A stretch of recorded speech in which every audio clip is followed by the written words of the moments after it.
네,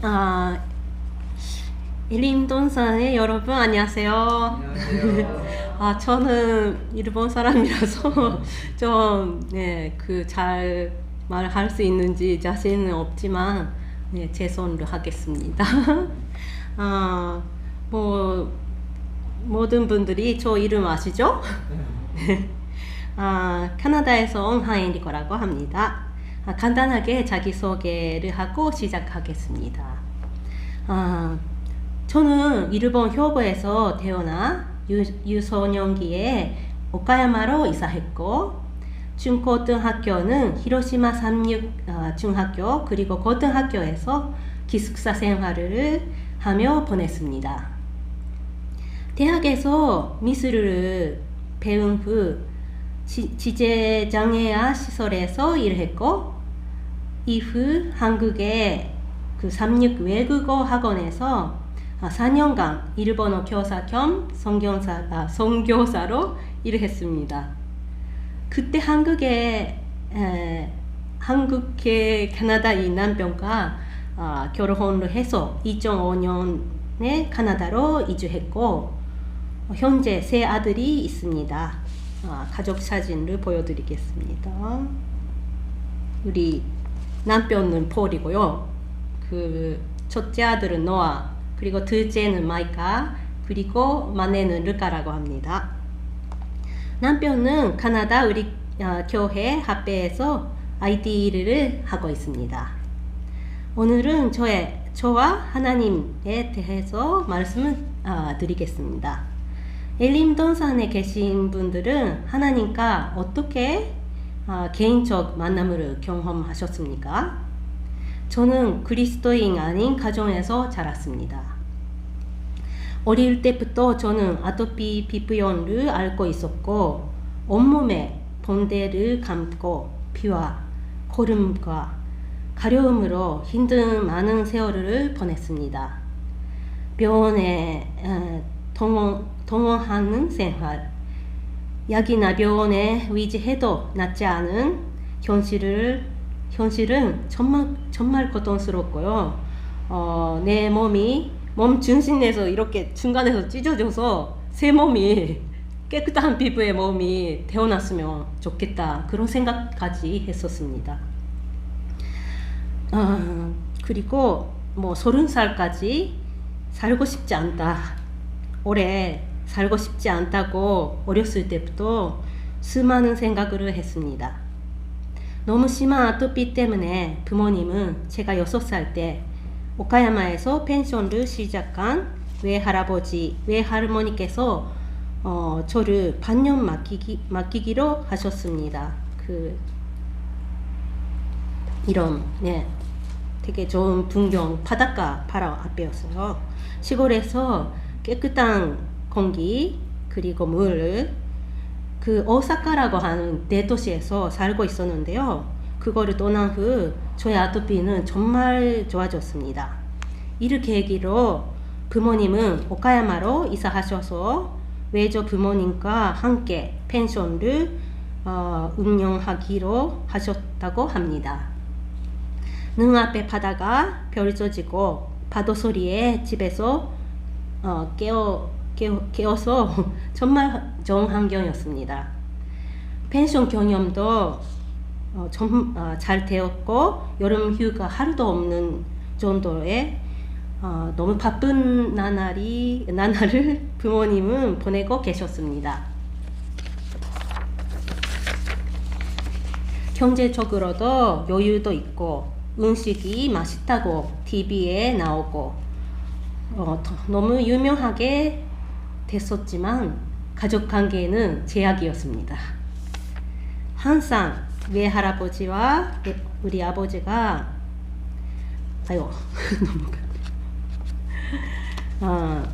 싸워서 가정의 평화는 없었습니다. 저는 부모님께 반항해서 중학교 1학년 때는 가출까지도 했습니다. 그런 저를 걱정하신 어머님께서 우리 교회 학교인 히로시마 삼육 중학교에 편집하라고 하셨습니다. 부모님은 교회 안 다녔었고요. 어머니가 그냥 그 36 중학교, 고등학교 나왔었고 교육 좋다고 해서 네, 저를 가게 하셨습니다. 처음에는 기숙사 생활에 두려움이 있었지만 일반 학교에서도 잘 지내고 있어서 새로운 환경에서도 잘 할 수 있을 것 같아서 편입을 했습니다. 교회에 가본 적도 없고 하나님을 믿은 적도 없던 저에게는 모든 것이 새로웠습니다. 그리고 기도가 뭘까? 하나님 누구신가? 라고 의문이 많았습니다. 매일 아침 저녁에 예배를 통해 하나님에 대해 많이 배웠습니다. 학교 사진을 보여. 이게 히로시마 36 중학교 고등학교입니다. 정말 산 꼭대기에 있는 시골 학교예요. 예. 그리고 무슨 일이 있을 때마다 친구들이 저를 위해 기도해 주었습니다. 처음에는 몰랐던 하나님의 존재가 저를 사랑해 주시는 자상한 분이라고 느끼게 되었고 산속에서 자연의 환경이 너무 좋아서 아무것도 없어도 친구만 있으면 너무 저는 행복하게 됐습니다. 돈이 있어도 편안함이 없는 집보다 아무것도 없어도 따뜻한 사람으로 보호해주는 기숙사 생활이 또 좋아서 집에 가기 싫었습니다. 저는 중학교 3학년 때 진대를 받았지만 저에게 진정한 의미의 하나님과의 만남은 더 나중에였습니다. 오늘도 저의 꿈은 목사님과 학교 선생님들과 같은 토요일에 가족과 함께 예배를 드릴 수 있는 가정을 가지게 되는 것으로 되었습니다. 지위나 명예, 돈 그런 것보다 평온한 크리스찬 홈을 만들고 싶다고 생각했습니다. 저는 자신감도 없었고요. 그리고 그런 그물을 안고 있어도 제 마음대로 무리라고 한계를 만들어서 부정하며 지냈습니다. 우리 교회에는 여자가 더 많죠. 그래서 예쁘지도 않고 제가 신앙심 있는 교인이랑 결혼할 수 있는 곳은 좀 불가능하지 않을까 그런 생각도 많이 했었습니다. 고등학교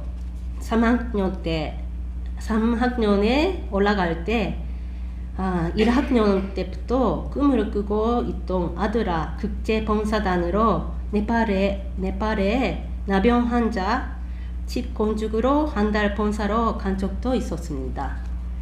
이게 그때 사진입니다. 네, 히말라야 산맥 앞에서도 찍고 나병 환자들의 집을 기계도 없이 손으로 많이 했습니다. 저 고등학교 시절은 인생 안에서 최고의 시절이었습니다. 고1 때는 고베 위생병원에서 여름방학 때 한 달 동안 병실 청소 아르바이트를 하면서 열정적으로 본사에 가는 것을 준비하기도 했습니다. 네팔에 가서는 나병 환자들이 눈동자도 없고 손가락도 없고 코도 없고 그런 사람들이 있었는데 너무 성격이 바르시고 서로 부부끼리도 사이가 좋으시고 웃으며 우리가 예배할 때 찬미가를 부르는 옆에서 춤을 추는 모습이 너무 감동적이었습니다. 성경에서는 어둡고 힘들어 보이는 나병 환자와 달리 너무 행복하게 보였고 밝았습니다. 본사를 다녀온 저는 이대로 36 단기 대학에 진학하고 싶었고 아니면 복지관계에 공부를 하고 싶었습니다. 네팔에 본사 간 경험이 제 인생을 완전히 바꿨습니다. 어머니의 반대로 저는 더 이상 우리 교회 학교를 다니지 못하게 되었고, 어머니가 공부하고 싶었던 미술 공부를 저한테 추천해서 규슈 후쿠오카에 있는 대학에서 미술 공부를 했습니다. 그때 그린 그림인데요. 너무 어두워요. 그렇게 행복한 그림은 아닙니다. 저는 대학에 들어가 미술 공부를 잘 안 하고 장애인 시설에서 봉사하러 다니는 클럽에 들어가서 열심히 봉사를 했습니다.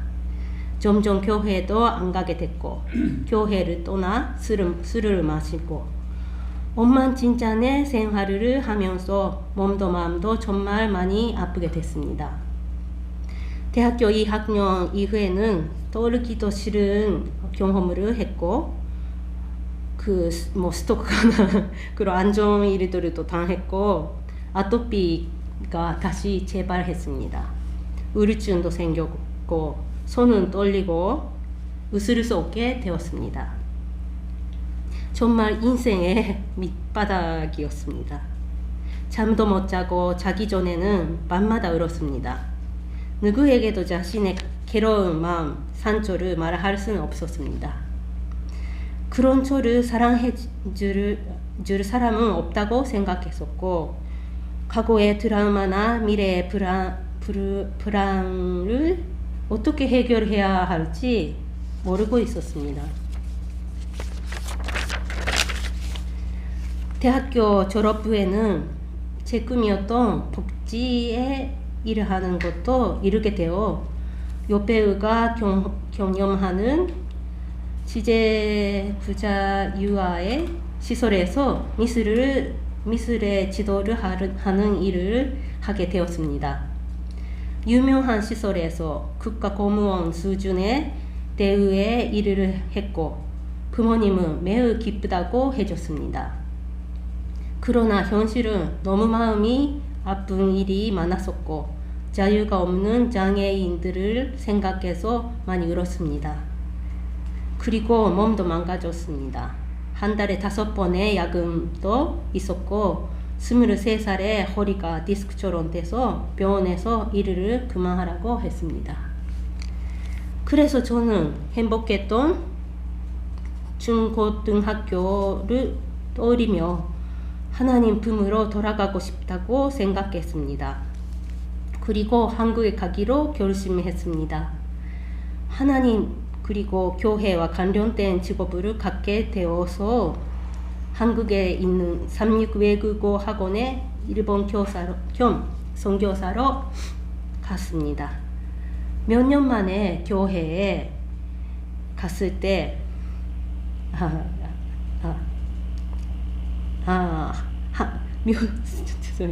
몇 년 만에 교회에 가서 한국어긴 했지만 그 찬송가를 들었을 때 마음이 식혀지는 생각이 들어서 눈물이 나서 어느새 통곡을 했습니다. 교회로 돌아온 줄 알았는데 그 후에도 겉으로는 밝게 행동하고 뒤로는 혼자 잘 우는 마음이 문제를 해결하지 못하고 지냈습니다.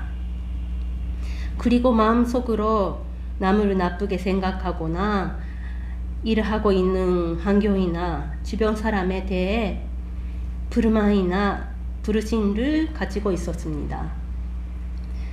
그러던 어느 토요일 예배 때 대방학원 원장이었던 김종근 목사님이 하나님께 모든 것을 맡기면 과거나 미래의 고통이나 불안에서 해방될 수 있다고 이야기해 주시고 한번 속았다고 생각해 믿어보라고 예배 때 하셨습니다.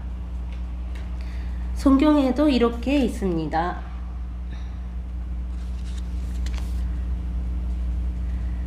너희 염려를 다 주께 맡겨버리라. 이는 제가 너희를 권고하심이니라. 베드로전서 5장 7절. 그리고 저는 진심으로 정직하게 하나님께 기도를 해봤습니다. 하나님, 저는 성경 말씀을 이해할 수 없습니다. 부디 이해할 수 있도록 가르쳐 주세요. 그리고 그동안 힘들었던 일, 마음의 고통, 슬펐던 일, 미래 걱정, 모든 불안을 제거해 주세요. 저와 함께 있어 주세요. 라고 기도했습니다. 그리고 지금까지 이해하지 못했던 성경 이야기가 살아있는 스토리로서 같은 약간 인간으로서의 교훈으로 마음에 닿기 시작했고, 성경은 깨끗하지 못한 인간의 나약함이 담긴 사람들의 이야기라는 것을 알게 되었습니다. 그리고 잠을 못 잔 것도 거짓말처럼 툭 잘 수 있게 되었습니다. 이때 저는 정말 하나님을 만나는 경험을 했습니다. 따뜻하게 감싸주는 듯한 감각과 당신을 사랑한다는 메시지가 가슴에 와닿습니다. 저는 점차 어둡고 깜깜한 길에서 빛으로 비춰진 밝은 길로 인도되어 주위 사람들에게 감사할 수 있게 되었습니다. 그리고 예수님처럼 부르심을 여길 수 있게 됐습니다. 같은 환경에 같은 환경인데 제 마음은 바뀌면 이렇게 느끼는 게 다르구나라고 생각했습니다. 그리고 저와 마찬가지로 고통받는 사람들한테 하나님과의 만남을 통해 빛의 길을 걸었으면 좋겠다는 생각을 하게 되었습니다. 한 사람이라도 많은 사람이 하나님을 알게 되며 행복했으면 좋겠다고 느꼈습니다. 저는 그 후 더욱 성경을 배우고 싶어서 일본으로 돌아가 치바의 지금 삼육대학교인 삼육단기대학교의 신학과에서 기독교 교양 코스를 2년 배웠습니다. 2002년 봄이었습니다. 하나님은 우리의 기도를 응답하실 때 3가지 방법으로 하십니다. 첫 번째는 알았어, 지금 들어줄게. 두 번째는 기다려, 지금은 때가 아니야. 세 번째는 그것은 너한테 필요하지 않다. 이 1992년에 제 기도의 응답을 10년 후에 2002년에 봄에 하나님께서 들어주셨습니다. 가고 싶었던 치바의 삼육단기 대학에 갈 수 있게 해주셨습니다. 이것을 깨달았을 때 정말 하나님의 섭리를 느꼈습니다. 고통스러웠던 많은 경험을 했지만 저를 다시 부르셨고 다시 하나님께 갈 수 있는 기회를 주셨습니다. 저는 신학과에서 공부할 때 제자인 베드로가 저처럼 느껴서 베드로의 이야기를 깊게 읽고 제 자신과 거듭했습니다. 지난달에 박기남 목사님이 여기서 간증하셨을 때 요한과 베드로 이야기를 했었죠. 그거를 들으면서 다시 베드로에 대해서 많은 생각을 하게 되었습니다. 예수님이 십자가에 달리시기 전에 베드로가 3번 부정하는 장면이 있죠. 모두 잘 아시는 이야기라고 생각합니다. 저는 그 부분을 몇 번 더 읽었습니다. 저와 같은 열정이 있으면서 너무 마음이 약한 베드로는 누가복음 22장 31절부터 34절에서 이렇게 예수님과 대화를 했습니다. 같이 읽겠습니다. 시작. 시몬아 시몬아, 보라, 사탄이 일가르고 너희를 경고하였으나 그러나 내가 너를 위하여 내 믿음이 떨어지지 않기로 기도하니 너는 들린 후에 편지를 하게 한 이르되 주여 내가 주님께도 죽음에도 가기를 준비하노라. 베드로 내가 내 마음이 오늘부터 오기 전에 내가 3번 모른다고 부인하리라. 그리고 베드로는 예수님이 알려주신 대로 3번 예수님을 부정했습니다. 누가복음 21장 62를 함께 읽겠습니다. 시작. 주께서 돌이켜 베드로를 보시니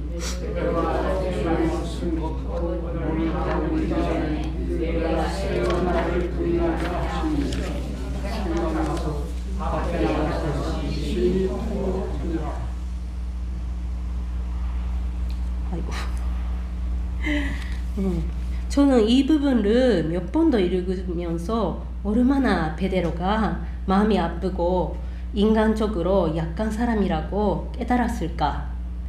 네, 그런 생각을 하며 저의 인생도 그와 같다라고 느꼈습니다. 밖에 나가서 심히 통곡하니라. 특히 이 부분이 베드로의 후회의 마음이 담겨 있는 것을 느낍니다. 예수님을 그때 크게 배신했던 제자는 2명이었습니다. 하나는 이스카리오스의 유다, 그리고 시몬 베드로입니다. 유다는 자살을 했고 베드로는 후회하고 회개해서 다시 예수님한테 왔습니다. 베드로는 예수님께서 용서해 주시는 것을 믿어서 다시 돌아올 수 있었습니다. 그리고 예수님이 부활하신 후에 제자들과 시간을 보내셨을 때 베드로가 예수님의 대화가 여기에 있습니다. 저는 여기 성경 말씀이 너무 좋아합니다. 함께 읽겠습니다. 요한복음 21장 15절부터 17절 시작. 제가 족밥 먹은 후에 예수께서 시몬 베드로에게 이르시되 요한의 아들 시몬아 내가 이 사람들보다 너를 더 사랑하느냐 하시니 그때 주여 내가 주를 사랑하는 줄을 주께서 아시나이다. 가라사대 하시고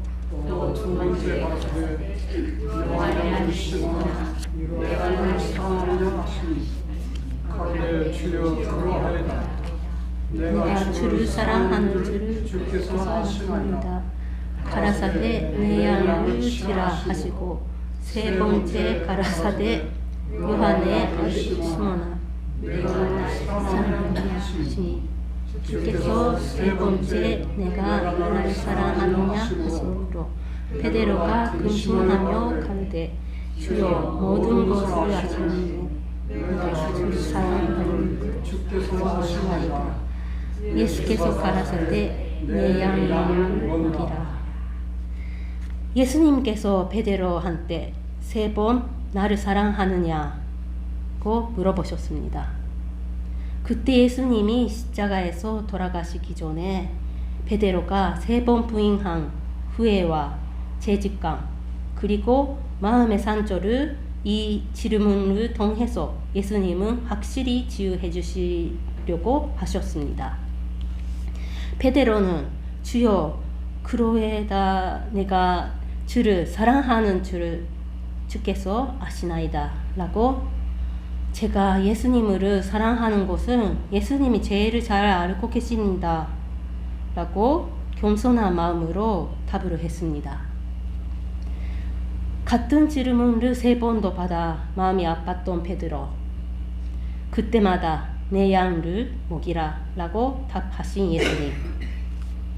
베드로한테 이 3번째 질문이 마음을 찾는 칼이 영혼의 중심부터 도달했다고 화이트 여사는 말하고 있습니다.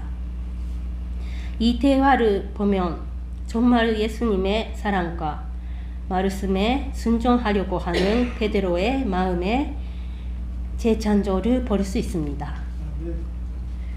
내 어린 양을 먹이라. 내 양을 치라. 내 양을 먹이라.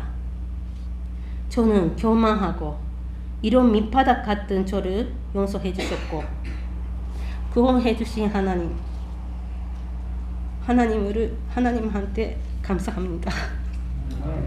그리고 저한테 하신 말씀으로 느껴서 제 평생을 하나님께 드린다고 결심을 했습니다.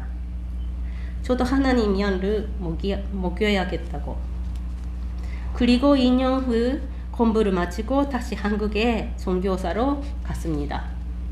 근데 그때 저는 이 베드로 이야기를 깊게 배웠을 때처럼 열정이 없어져 있었습니다.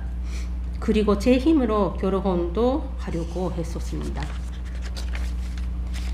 신학가에 있을 때 친구들과 함께 결혼하는 배우자의 기도 노트를 쓰기 시작했고 10가지의 결혼하고 싶은 사람의 조건을 썼습니다. 몇 년 지나도 답이 없는 것 같아서 제 힘으로 하려고 하니 잘 안 되고 있었습니다. 그때 저는 29살이었습니다. 이제 그냥 평생 혼자 살아야 되겠다. 결혼 안 해도 되겠지. 그렇게 마음을 먹고 포기를 했을 때 하나님께서 지금 제 남편을 주셨습니다. 같은 인정학원에서 영어 선생님으로 일을 했던 캐나다 교포였습니다. 서로 처음에는 인상도 안 좋고 별로 관심도 없었지만 함께 대화를 하면서 운동을 함께 하면서 가까워졌습니다. 조용하지만 믿음이 가는 사람. 서로 자연스럽게 호감을 가지게 됐고 사귀게 됐고 저는 너무나 행복해서 이 사람이 하나님께서 주신 사람이라고 확신을 가지게 됐습니다. 신학과 공부하고 돈도 없었던 저를 챙겨줘서 제 눈에는 왕자처럼 보였습니다. 서로 나이도 있었고 4개월만 사귀고 일본에서 먼저 가족끼리 결혼식을 올리고 그 다음에 여름에 한국에서 결혼식을 올렸습니다. 우리 어머니가 제 기도 노트를 보고 하나님께서 10가지 기도를 다 들어주셨네 라고 해주셨습니다. 다 기억에 남지 않지만 3가지는 지금 다 확실히 기억에 남습니다. 첫 번째는 같은 재질 안식일 예수 재림교회 교인, 두 번째는 채식하는 사람, 세 번째는 같이 전도할 수 있는 사람이었습니다. 일본에 있는 우리 부모님이 하신 펜션에서 야외 결혼식을 했습니다. 그때 사진입니다. 그때 목사님이 우리 손을 잡아서 기도하실 때 저한테 햇빛이 쨍 하고 보이시죠? 빨갛게 제 얼굴에 비추었습니다. 그것을 본 가족들이 놀라서 정말 하나님께서 축복해 주신 결혼이구나 라고 해주셨습니다. 그 후 2005년 8월에 카나다 토론토 주변에 있는 시댁에 들어가서 살게 되었습니다. 케이서 한인교회도 다녔었고 지금 14살, 8살, 4살 아들이 있습니다. 그렇게 축복도 받고 행복했던 결혼 생활도 제 신앙심이 떨어지면서 안 좋아졌습니다. 교회 일도 열심히 하고 있었고 남편도 카나다 학교에 취업하게 됐고 밖에서 보면 신앙심 있는 좋은 가정으로 보였을 것 같습니다. 저는 40살 넘어서 만내를 출산했고 아들 셋을 키우면서 너무 힘들기도 하고 세상적으로 됐고 점점 하나님을 떠나갔습니다. 남편과도 너무 사이가 좋고 싸움도 몇 년 동안 없었었는데 점점 싸우기 시작했습니다. 아토피 때문에 채식주의가 되었음에도 불구하고 이사나 육아를 이유로 복음식을 반복하며 살이 너무 쪘고 아토피로 양손을 사용할 수 없는 정도로 심해졌고 집안일도 제대로 못하고 있었습니다. 산양한 남편 덕분에 그와 큰 아들이 걔 집안일을 도와주고 있었습니다. 하지만 저는 신앙심은 없어졌고 교만해졌고 항상 집에서는 짜증을 내며 아이들과 남편에 대해 화를 잘 냈습니다. 지금 생각하면 하나님께서 제 꿈이었던 크리스천 홈을 가지게 해주셨는데 제 손으로 그 행복을 깨뜨렸습니다. 마음속으로 가족이나 주변 사람을 나쁘게 생각하거나 판단하고 질투하고 불만 가득했습니다. 남편과도 싸우게 되어 가정이 편안함이 없어졌습니다. 지금부터 2년 전인 4월 초 코로나가 시작했을 때쯤에 저는 남편과 크게 싸워서 삐져서 침대 위에서 잠옷을 입고 유튜브를 보고 있었습니다. 그랬더니 왼쪽 가슴에서 뚝뚝 뭔가가 떨어졌고 옷을 넘기니까 피가 묻어 있었습니다. 이때 바로 병원에 가지 않고 일주일 정도 그대로 있었습니다. 그 후 아버지의 췌장 소식을 들었고 충격으로 또 출혈이 일어났습니다.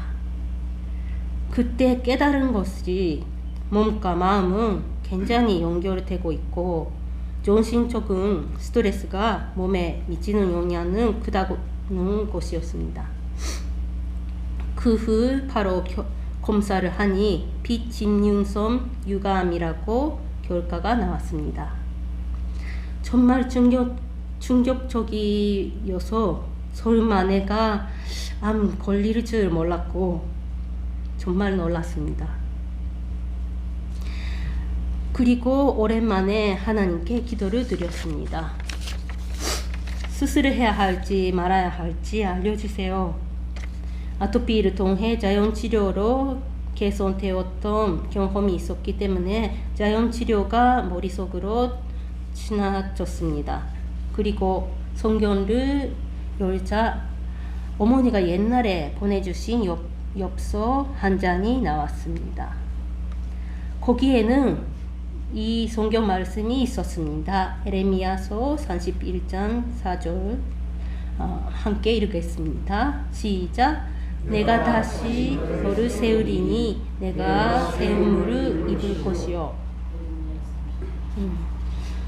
저는 다시 저를 예수님이 세우실 거라고 하신 거를 메시지를 가슴에 와닿습니다. 그리고 저는 하나님의 저를 치유하시겠다고 느꼈습니다. 지금은 아직 스테이지 0이기 때문에 수술을 하지 않고 자연치료를 시도해 보려고 생각했습니다. 그리고 그 후 유치바인 온라인 건강 세미나 그리고 토론토에 있는 영양사한테 완전체식 치료식 지도도 받았습니다.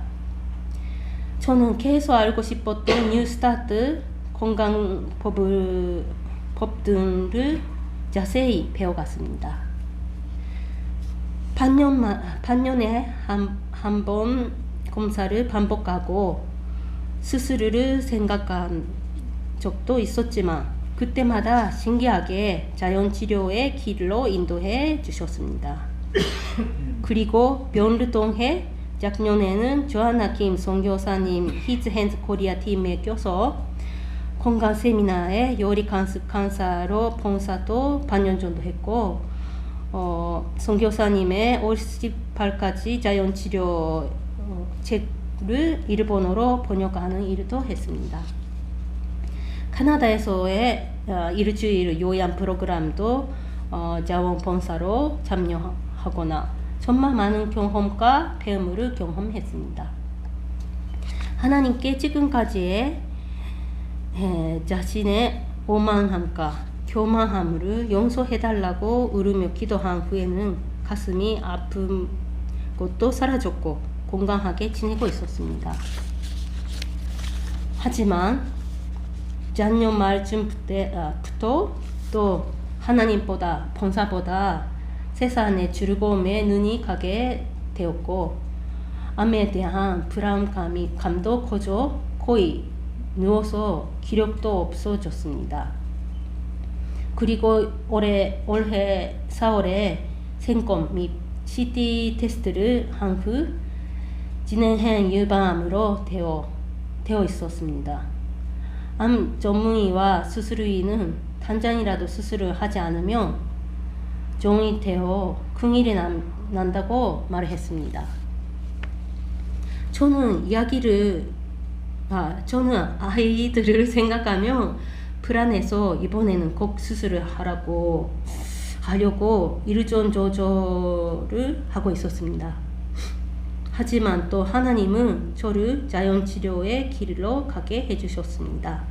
미국 테네시 산 정상에 큰 농장이 있는데 거기에 개인 요양원을 운영하는 분이 있으니 연락해보라고 조한나 선교사님이 저한테 권유를 했습니다.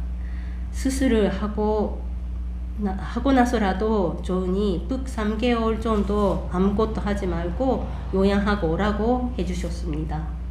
하지만 가능하면 수술을 하지 않고 가면 분명히 좋아질 거야 라고 말씀을 해주셨습니다. 저는 이번만큼은 무조건 수술을 할 줄 알았었고요. 근데 그 전화로 박순옥 집사님한테 문의를 하니까 그 소 권사님 이야기를 해주셨습니다.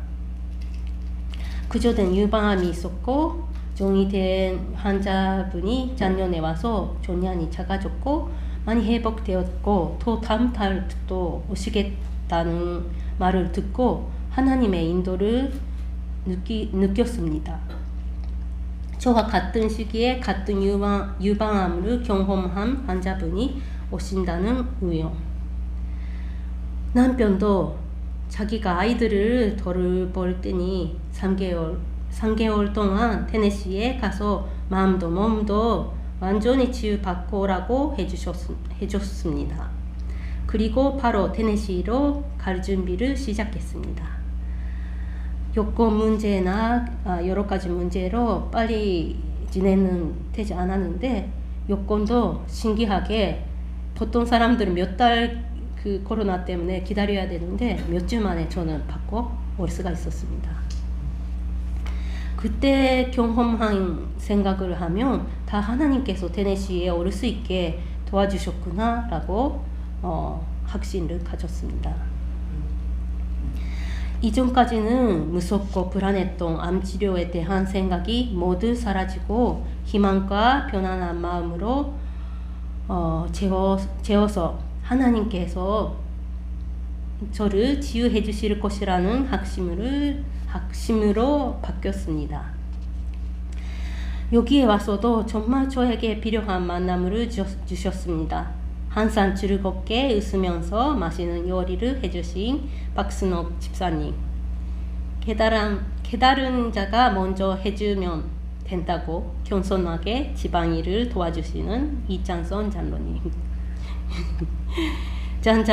장로님은 갑상선 암 자연치료로 2달 만에 치유가 됐다라고 하는 이야기를 공유해 주셨고, 같은 유방암 환자의 손선옥 집사님은 하나님 말씀을 외우는 것이 중요하다고 알려주셨고, 황혜란 집사님은 자매님이 유방암에서 자연치료로 회복했던 경험을 알려주셨고, 한장로님은 배우자의 가족도 한 패키지로 생각해야 한다고 해주셨고, 박균환 목사님은 상대에 기대하지 말고 할 수 있는 사람이 해주면 된다고 해주셨고, 소 권사님은 용서하면 마음이 평화를 느낀다고 알려주셨고, 오복 집사님은 성경의 비하인드 스토리를 다시 느끼게 해주셨습니다. 여기에 계신 한 분 한 분과의 수많은 대화를 통해서 위로와 많은 배움을 이 2달 동안 경험했습니다. 안식일 학교 때마다 제 문제였던 사랑라고 하는 것은 뭘까? 진정한 의미의 용서, 그런 것들도 많은 것을 배웠습니다. 아직도 해결되지 못한 일은 저에게 영적 문제나 마음 문제도 있지만 여기서 계속 주변 분들을 통해서 중요한 가르침을 하나님께서 저한테 알려주시고 계십니다. 그리고 처음에 너무 아프고 고통 유방암의 부위가 2달 동안에 가슴 통증도 사라졌고 딱딱했던 가슴 종양은 점점 작아졌습니다. 작아지는 것을 실감할 때마다 저는 박승옥 집사님과 껴안고 울고 기뻐했습니다. 지난 2달 동안 이 요양원에서 여러 만남 그리고 경험을 통해서 많이 웃고 많이 울었습니다. 신선한 공기와 자연의 풍요로운 환경, 깨끗한 물, 맨발로 한토길도 걸어다니며 물치료와 완전 채식에 맛있는 식사, 하브티 등 하나님께서 주시는 자연의 저렴한 치료법으로 치유되고 있어 정말 감사한 마음이 가득합니다. 여기 올 때 저는 모두 사플리멘트나 하브약 등을 집에 두고 왔습니다. 박순옥 집사님과 이찬선 장로님한테 다 맡기고 하나님의 방법을 따르려고 왔습니다. 그동안 너무 무거웠던 마음이 가벼워지고 자유롭고 행복하다고 느끼게 되어 많이 웃을 수 있게 되었습니다. 이곳에 와서 느낀 것은 몸과 마음이 연결되어 있다는 것, 몸의 치료뿐만 아니라 마음도 치유되고 싶다는 생각이었습니다.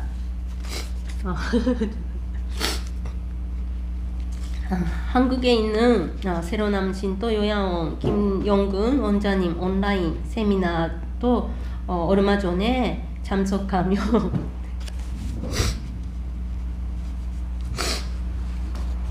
예수님이 치유해 주신다고 믿는 것이 제일 중요하다고 하는 것도 배웠습니다. 아직 완치가 되지는 않았지만 또 한 달 여기에 있으면서 좋아질 것이라고 믿습니다.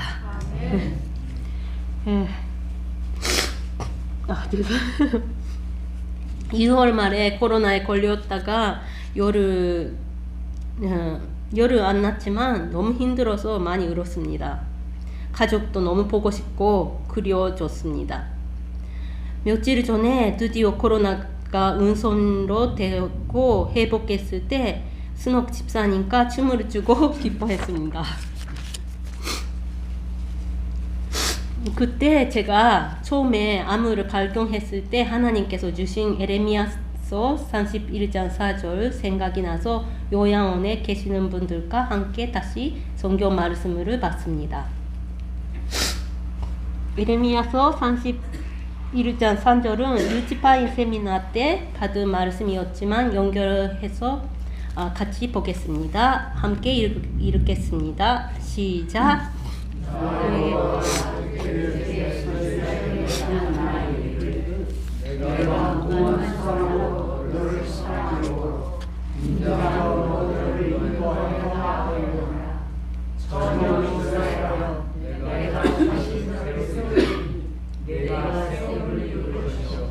내가 다시 소원으로 너를 장식하고 즐거운 인자처럼 춤추며 나올 것입니다. 하나님께서 저를 다시 세우시고 즐겁게 오늘처럼 춤을 출 수 있게 해주시는구나 라고 느꼈습니다. 그리고 이찬선 장로님이 에레미야서 31장 14절 말씀을 이어서 읽어주셨습니다. 같이 읽겠습니다. 시작. 그때 전원은 춤추며 즐거워하겠다고 종과 노인은 함께 즐거워하니 내가 그들의 슬픔을 느껴 즐겁게 하며 그들을 위하여 그 지난 후에 즐겁게 하시리라. 이 말씀을 들은 다음에 제 마음은 너무나 기뻐지고 행복해졌습니다. 하나님께서 저의 슬픔을 즐거움으로 위로도 해주시고 근심을 기쁨으로 바꿔주시겠다고 약속하고 계시는 것을 알게 돼서 저를 완전히 치유해 주시려고 하시는 하나님 사랑을 느꼈습니다. 하나님의 복음을 전하는 시야 핵살공 메시지를 소개하겠습니다. 모든 문제를 괜찮다는 말로 일관하는 당신에게 내 사람아 괜찮아 괜찮을 거야. 내가 습관적으로 옮겨리는 말 속에 많은 무게가 담겨 있구나. 버팀 충분히 울어야 하고 충분히 쉬어야 함에도 그저 괜찮다는 말로 아슬아슬하게 오랜 시간 버티고 있구나. 아직 버틸만 하다는 생각에 너도 모르게 병 들어가는 자신을 외면해선 안 돼. 괜찮다라는 말로 스스로 위로하려 하지 말고 말씀으로 내게 새 힘을 부어주기를 원하는 내게로 나와 입을 열어버려. 나는 내 요청을 기다리고 있단다. 내 사랑아, 나는 내게 위로와 격려가 필요함을 이미 알고 있단다. 그 누구도 내 상황과 문제를 이해하려 하지 않니? 그 누구도 내 아픔을 공감하려 하지 않니? 괜찮다는 내 말에 때로는 기쁜 외로움이 묻어 있구나. 내 사랑아, 기억하렴. 나는 내 작은 한숨조차 가벼이 여기지 않는단다. 내 아픈 마음에 손을 얹고 지쳐있는 너를 돌보기를 원한단다. 너 피난처 되는 내가 여기 있다. 내 진정한 안식처가 바로 여기 있어. 도저히 버틸 수 없는 그 상황과 문제를 혼자 외롭게 감당하지 말고 가슴이 미어져 눈물이 떠져 나오는 그 감정까지 모두 내게 가져오렴. 오늘은 내 힘으로 해결하려는 의지를 모두 내려놓고 나를 온전히 의지하렴. 네, 그 10편 62편 8절을 함께 읽겠습니다. 백성들아, 시시로 그를 의지하고 그의 앞에 마음을 토하라. 하나님은 우리의 피난처시다. 마지막으로 제가 좋아하는 일본 찬미 진정한 사람라고 하는 찬미가의 가사를 읽겠습니다. 바람을 쫓는 듯한 험한한 시간을 보내고 있었다. 다들 마음은 진정한 사람을 원하고 있었다. 내버려 두었던 나를 주워들고 빛나는 생명을 주님은 주셨다. 많은 고통을 맛봤다면 똑같은 위로가 있다. 푸른 하늘에 모두 버리고 주님과 함께 살 뿐. 잠들지 못하는 밤에는 주님의 말씀을 조용히 기다리고 지금까지의 은혜를 회상해 보다. 주님은 모든 톱니바퀴가 합쳐서 움직이도록 빛날 수 있는 기적을 주셨다. 많은 고통을 맛봤다면 똑같은 위로가 있다. 푸른 하늘에 모두 버리고 주님과 함께 살 뿐. 눈물의 구름을 바람에 날려 나는 산다. 네, 감사합니다. 여지코의 일생을 쭉 다 들었습니다. 정말 우리에게 십자가가 없다면은 그것은 버림받은 사람이에요. 하나님께서는 모두에게 자기 십자가를 지고 따르라 그랬지 벗어놓고 따라오라 그러지 않았어요. 그래서 우리를 인도하는 하나님은 말 안 들을 때는 어쩔 수 없이 허락하셔요. 그 십자가 아니면은 하나님한테 오지 않으니까. 예, 그래서 그 십자가를 또 지고 가다 보면 하나님께서 쉼을 주시고 또 치료함을 주시고, 예, 우리가 또 삐뚤어 나가면 또 짐을 져 주시고, 예, 이게 반복이 계속되는데 사실 하나님의 그 놀라운 은혜가 아니면은 우리가 고통당하는 거 그거 자체도 정말 감사한 일이에요. 하나님이 사랑한다는 표니까. 그렇지 않으면은 그런 일이 없죠.